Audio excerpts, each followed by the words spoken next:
Sizlere yolunun üzerinde kılsın.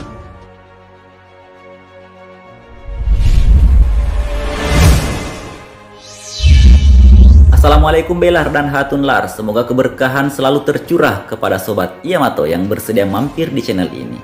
Jangan lupa subscribe dan nyalakan tanda lonceng untuk mendapatkan informasi kisah fiksi dan fakta sejarah serial Kurulus Osman. Serial Kurulus Osman selalu menarik untuk diperbincangkan. Episode 91 benar-benar menghadirkan suspensi tinggi bagi para penggemarnya. Diawali dengan usaha Orhan dan Alaeddin dalam melepaskan diri dari ruang tahanan Bilecik. Perjalanan Osman bersama prajurit dan kedua istrinya ke Kastil Bilecik. Drama penyergapan Basilius saat perjalanan ke Bilecik bersama Holovira. Hingga perebutan Bilecik oleh Osman bersama pasukannya yang didahului dengan penyamaran yang sempurna. Hingga pamitnya Selcan Hatun setelah sekian lama mendampingi suku Kai.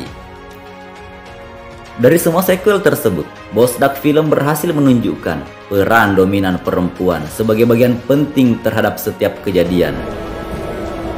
Rentetan dominasi peran perempuan dapat pula kita saksikan saat Osman berusaha menenangkan Bala Hatun dan Malhun Hatun yang berkeinginan untuk segera membebaskan putra mereka dari tahanan Bilecik.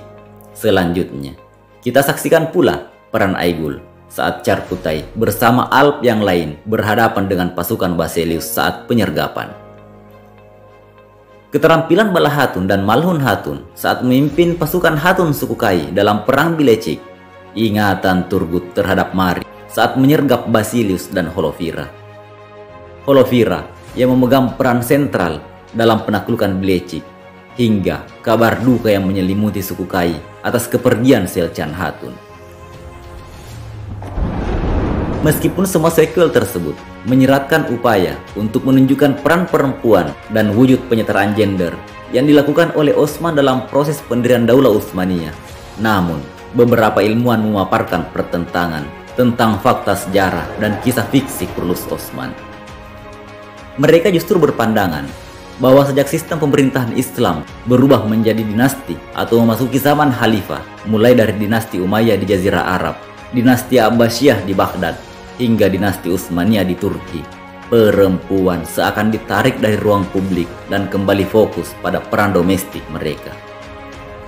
Meskipun demikian, fakta lain menunjukkan bahwa penghargaan terhadap hak-hak perempuan tetap diakomodir. Hal tersebut dapat kita jumpai pada penggunaan istilah sultan pada dinasti Utsmaniyah. Kata sultan atau kesultanan yang berasosiasi dengan makna kekuasaan bukan merupakan hal yang baru dalam Islam, sebab hal tersebut telah berkali-kali pula kita jumpai dalam Al-Quran.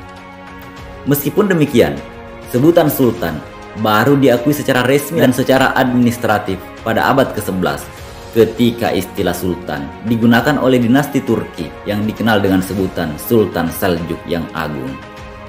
Hal tersebut sebagai sebutan utama untuk seorang pemimpin negara. Sejak saat itu, gelar sultan juga digunakan oleh banyak dinasti lain, hingga dinasti Utsmani melakukan pengembangan penggunaan istilah sultan untuk para putra-putra mahkota, putri-putri mahkota, hingga cucu perempuan juga menggunakan istilah sultan dengan gelar Hanim Sultan atau sultan perempuan. Sementara itu, ibu dari penguasa memperoleh gelar Valide Sultan atau sultan ibu yang memiliki kekuatan maupun kekuasaan sebagai pemimpin tertinggi para harim di istana kerajaan.